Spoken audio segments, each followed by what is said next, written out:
అధ్యక్ష, ఇవాళ ఈ ప్రభుత్వం ఎంత గొప్పగా వ్యవసాయంకి రైతన్నలకి వాళ్ళ మీద ఎంత ప్రేమ ఉందో ఒక్కసారి మీ ద్వారా వాళ్ళకి చెప్పే ప్రయత్నం చేస్తాను అధ్యక్ష. పోయినసారి బడ్జెట్ ప్రసంగంలో అధ్యక్ష వ్యవసాయ రంగానికి 72,659 కోట్ల రూపాయలు పెట్టినామని చెప్పారు అధ్యక్ష.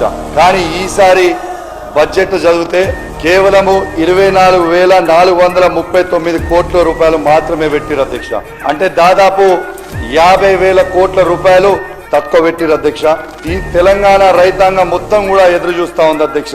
వాళ్ళు ఏమి తప్పు చేసిండ్రో, ఎందుకు 50,000 కోట్ల రూపాయలు తక్కువ పెట్టినరో ఇవాళ గౌరవనీయులు పెద్దలు అగ్రికల్చర్ మంత్రి గారు ఇలా తప్పకుండా 50,000 కోట్ల రూపాయలు ఎందుకు తక్కువ పెట్టినరో యావత్ తెలంగాణలో ఉన్న రైతాంగానికి జవాబు చెప్పాల్సిన అవసరం ఉంది అధ్యక్ష.